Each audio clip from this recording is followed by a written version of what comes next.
Good morning, White Station Nation. It's been a while since our last read aloud. I'm glad to be back with you, and thank you for all the emails and the positive responses on YouTube. We're going to continue talking about the U.S. presidents, and somebody emailed me and said, I want to see a picture of them. So I'm going to, I got some flashcards from Miss Bernardini, and I'm going to share those pictures with you. So our first president was George Washington, and you can see his term at the top, 1789 to 1797. His birthday was February 22nd, 1732. All right. Our second president was John Adams, and his term was from 1797 to 1801. His birthday was in October 30th, so he was the day before Halloween, and he actually died on Independence Day, 4th of July, July 4th. He only had one term. Our third president was Thomas Jefferson. His birthday was April 13th, so if he were still living, he would have just had a birthday, but he was born in 1743. He had two terms, and he had two different vice presidents, Aaron Burr and George Clinton. Aaron Burr is actually a relative of mine, and he doesn't really have a great reputation, but just thought I would throw that out there. Our fourth president was James Madison. His term was from 1809 to 1817, and he had two terms, and he was born March 26th. And his first vice president was George Clinton, and George Clinton was Thomas Jefferson's second vice president. Back in the day, you had to vote for a president and you had to vote for a vice president, so it wasn't like you had a platform where you voted for the president and you automatically got the vice president. So back in the day, it was a little bit different than it is now. All right, and so that James Madison was our fourth president. Our fifth president was James Monroe.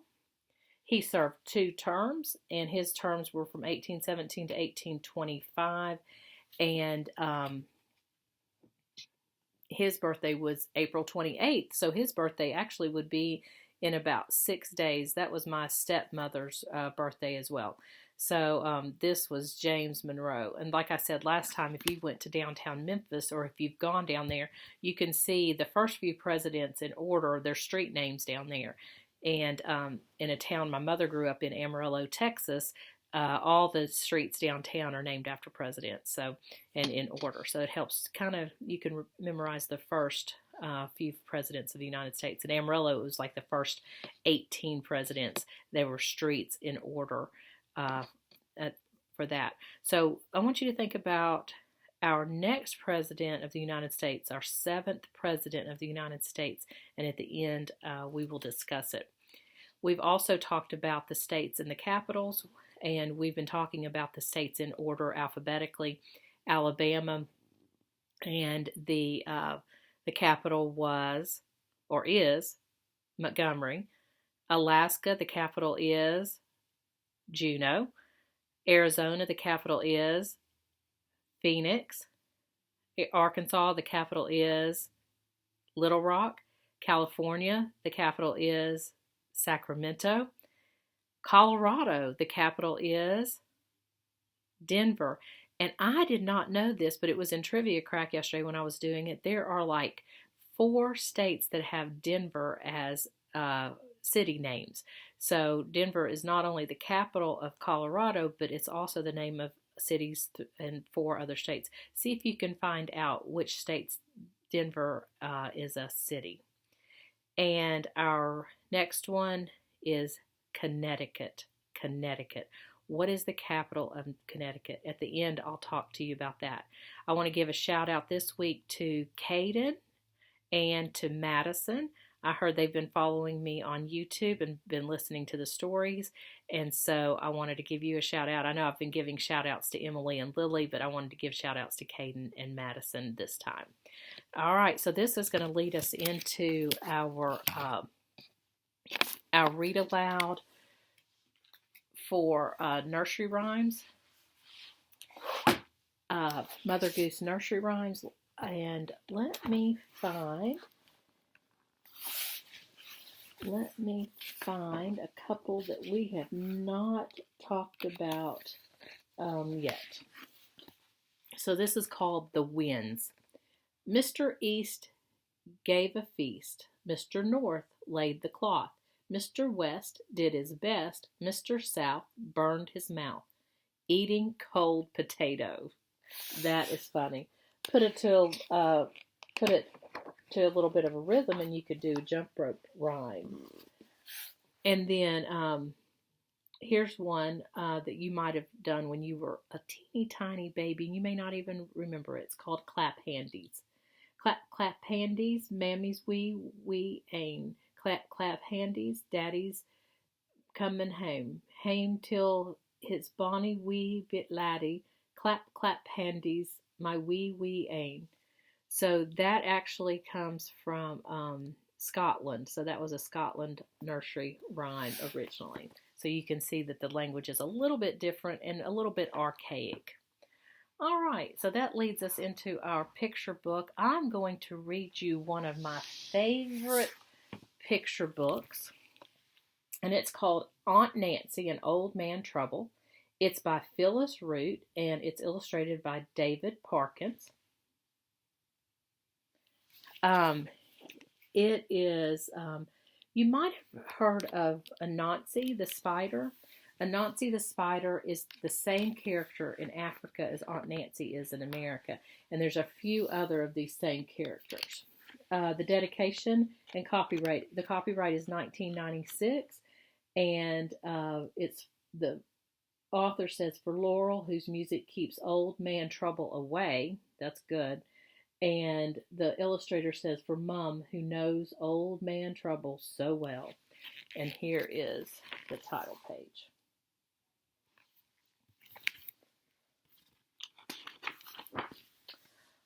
Aunt Nancy should have knowed old man trouble was in the neighborhood. Hadn't the spring out back gone and dried up this morning when she went to fill up her bucket?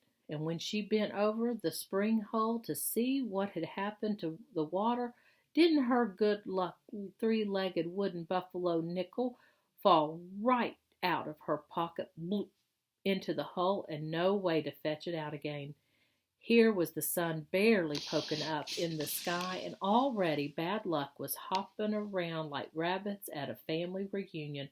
Aunt Nancy should have known old man trouble was around all right.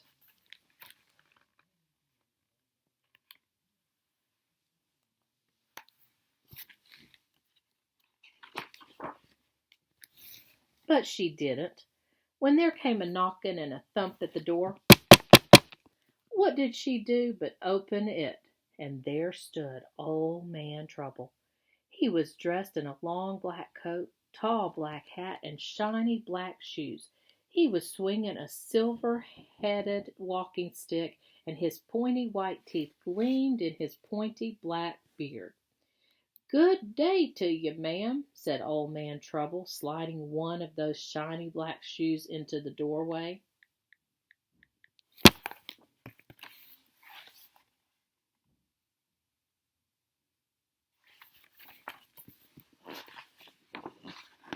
Quick as a whisker, Aunt Nancy slams the door and bolts it shut. She knows who old man Trouble is, all right.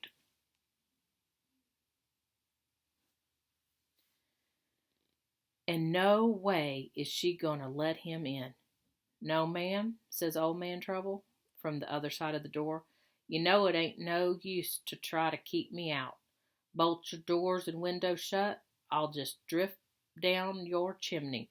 Plug up your chimney flue. I'll blow in through the cracks in the walls. Might as well open that door and let me in."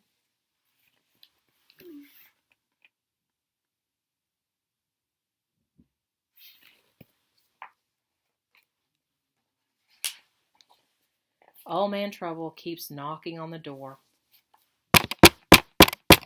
Soon or late, he knows Aunt Nancy's going to have to let him in. Aunt Nancy, she sees the truth of that, but she knows a thing or two herself. So when old man Trouble knocks again, Aunt Nancy winks at her cat Ezekiel, opens the door wide, and says, "Might as well come on in." Old Man Trouble steps in through the door as big as you please.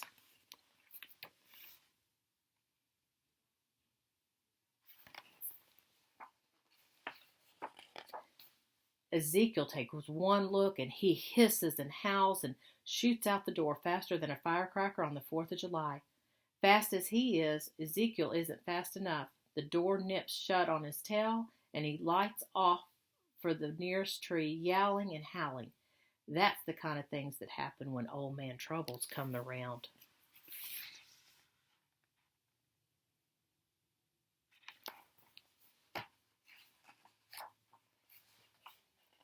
Aunt Nancy shuts the door and says, all polite, "Seat yourself and stay a spell." "Don't mind if I do," said Old Man Trouble. "I wouldn't say no to a cup of tea neither." So Aunt Nancy puts the kettle on the fire, and the next thing you know, the fire's gone out. And when she blows on the coals to start it up again, all she gets is a face full of ashes. Out of the corner of her eye, she spies Old Man Trouble grinning, but Aunt Nancy, she pretends not to notice.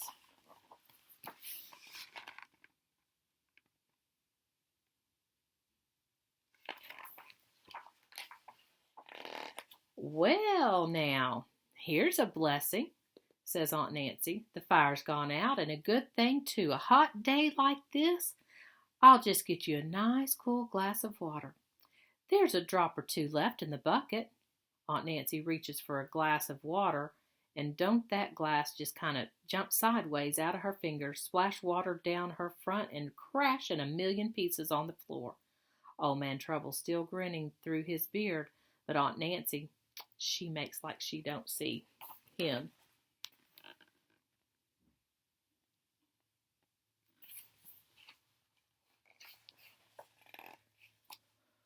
"Ooh-wee, don't that feel good," she says. "Cools me right off." Old Man Trouble, he's not grinning quite so big as Aunt Nancy sweeps up the pieces. "And there's another blessing," she says. "Didn't that glass have a crack in it and me too cheap to throw it out? Now, nobody'll get themselves cut trying to drink out of it." Old Man Trouble, he's not grinning very much at all. "And I'd get you another glass," says Aunt Nancy, "but the spring's gone dried up this morning." "Sit yourself down and rest then," said Old Man Trouble. Aunt Nancy starts to sit in a chair when creak, crack, and the chair's lying on its side with one leg broken, and ka-thunk, Aunt Nancy's sitting on the floor.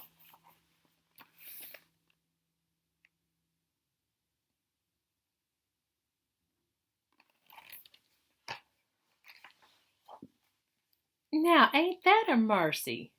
Aunt Nancy says, picking herself up. "Just when I was wondering where I was going to get me some kindling wood." Old Man Trouble stomps his silver-headed walking stick on the floor. Aunt Nancy can see he's mighty upset. "Don't nothing bother you, ma'am?" says Old Man Trouble through his teeth. "Not today, it don't," says Aunt Nancy, fetching her rocking chair. "I just knowed it was my lucky day when I saw the spring dried up this morning. No more mud tracking up this floor. No more dampness aching my bones."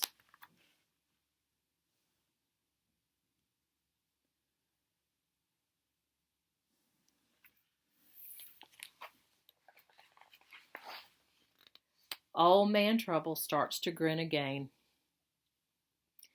"Reckon that'd be real trouble to you, ma'am, if that spring come back again," he says. "That it would," Aunt Nancy says.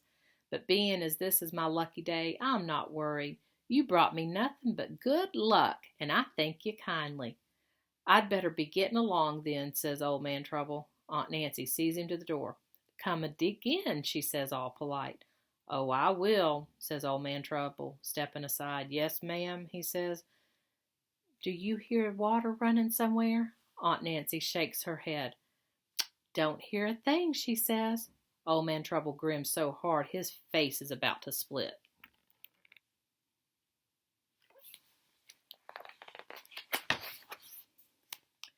"You will, ma'am," he says. He tips his hat and sets off down the road, swinging his walking stick and humming to himself. Aunt Nancy watches the back of Old Man Trouble away down the road. All the while she's listening to the sweet sound of water gurgling, and she's grinning pretty big herself.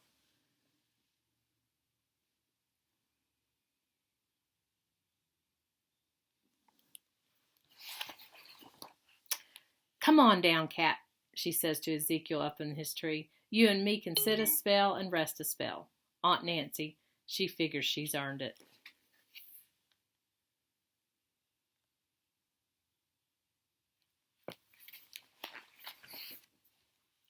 And that's the end of Aunt Nancy and Old Man Trouble.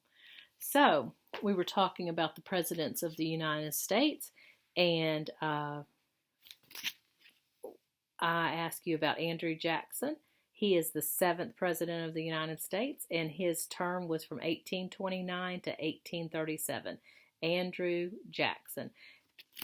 And Connecticut's capital is Hartford. All right, so that ends our story time today for nursery rhymes and for our picture book. The picture book is an AR book, so remember to take your AR test. See you next time.